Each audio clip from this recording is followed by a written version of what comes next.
চিংড়ি মাছের মালাইকারি কার না ভালো লাগে, তবে কম উপকরণ সহযোগে ঠিক কোন পদ্ধতিতে করলে খেতে দারুণ হয় সেটাই আপনাদের সাথে আজকে আমি শেয়ার করে নেব। সামান্য কয়েকটি ঘরোয়া উপকরণ দিয়ে কিন্তু এই রকম দুর্দান্ত স্বাদের চিংড়ির মালাইকারি আপনারাও তৈরি করে নিতে পারবেন। নমস্কার, আমি মিলি আর আপনারা দেখছেন মিলিস লিটল কিচেন। আমাদের আজকের রেসিপি চিংড়ি মাছের মালাইকারি। চিংড়ি মাছের মালাইকারি বানানোর জন্য এখানে নিয়েছি গলদা চিংড়ি। এই চিংড়িটা একটু ছোট সাইজেরই। এর সামনের সুর এবং পাগুলো আমি অলরেডি কেটে রেখেছিলাম এবং বাকিটা আপনাদের পরিষ্কার করে দেখাবো। প্রথমেই এর চোখগুলো কেটে ফেলবেন এবং মাথার উপরে এই অংশটিও কিন্তু ভালোভাবে কেটে নেবেন।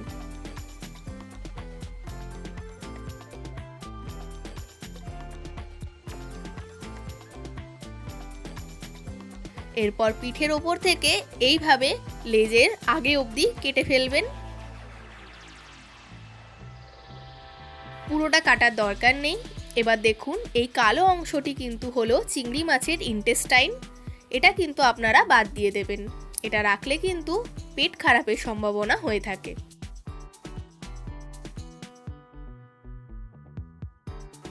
সবকটা চিংড়ি মাছ কিন্তু পরিষ্কার করা হয়ে গেছে। এরপর কড়াইতে সামান্য একটু সর্ষের তেল দিয়ে দেবেন। তেলটা যতক্ষণ গরম হচ্ছে মাছগুলো কিন্তু নুন, হলুদ গুঁড়ো এবং শুকনো লঙ্কা গুঁড়ো দিয়ে ভালোভাবে ম্যারিনেট করে নেবেন।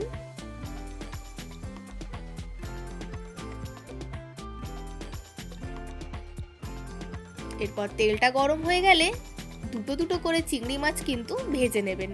খুব বেশিক্ষণ ভাজবেন না, মোটামুটি 30 সেকেন্ড মতন ভাজবেন। হালকাভাবে ভেজে কিন্তু মাছগুলো তুলে নেবেন। বাকি মাছগুলো এইভাবে ভেজে নিলাম। এখানে চিংড়ি মাছ যদি খুব বেশি পরিমাণে ভাজেন তাহলে কিন্তু এর জুসিনেসটা নষ্ট হয়ে যাবে এবং খেতে একদমই ভালো লাগবে না। এরপর ওই কড়াইতে আরও 1 চামচ মতো সর্ষের তেল দিয়ে তাতে 1 টুকরো দারচিনি দিয়ে দিলাম। এবার ফ্লেভারটা একটু বেরিয়ে এলেই তাতে দিয়ে দিলাম পেঁয়াজ বাটা। এবার পেঁয়াজ বাটাটা একটু ভালোভাবে কষিয়ে নেবেন। এরপর এখানে দিয়ে দিলাম 1 চামচ মতো আদা ও রসুনের পেস্ট। আবারও মশলাটা ভালোভাবে কষিয়ে নেবেন। এরপর একে একে হলুদ গুঁড়ো, লঙ্কার গুঁড়ো, জিরে গুঁড়ো, ধনে গুঁড়ো মিশিয়ে কিন্তু ভালোভাবে মশলাটা কষিয়ে নেবেন। মিলিস লিটল কিচেনে যদি আপনারা নতুন হয়ে থাকেন তবে অবশ্যই চ্যানেলটিকে সাবস্ক্রাইব করে বেল আইকনটি ক্লিক করে দেবেন, যাতে এই চ্যানেলে হওয়া সমস্ত রান্নার আপডেট সবার আগে আপনাদের কাছে পৌঁছে যায়। এবং আমার ফেসবুক পেজটিকেও ফলো করার অনুরোধ রইল। এরপর অ্যাড করে দেবেন স্বাদ মতো নুন। আবারও মশলাটা খুব ভালোভাবে মিশিয়ে নেবেন। এরপর এখানে দিয়ে দেবেন 2 চামচ কাজু বাদাম বাটা এবং কাজু বাদাম বাটার বাটি ধোয়া জলটাও এখানে একটু অ্যাড করে দেবেন।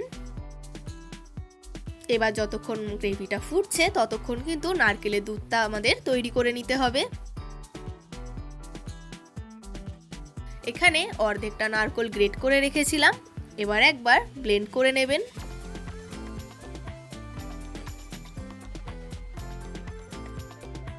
এরপর 1/2 কাপ মতন জল দিয়ে আবারও ব্লেন্ড করে নেবেন। এটি ছাঁকনির মাধ্যমে নারকেলের দুধটা কিন্তু এইভাবে ছেঁকে নিতে হবে।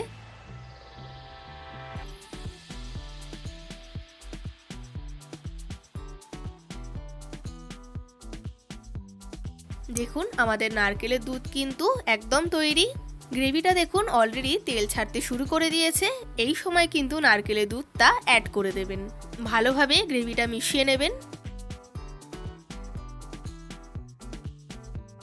এরপর কিন্তু একে একে ভেজে রাখা চিংড়ি মাছগুলো দিয়ে দেবেন। আর চিংড়ি মাছ ভাজার তেলটা দিতে কিন্তু একদম ভুলবেন না, এতে স্বাদ কিন্তু আরও বেশি পরিমাণে বেড়ে যায়। এবার খুব ভালোভাবে গ্রেভির সাথে চিংড়ি মাছগুলো মিশিয়ে নেবেন।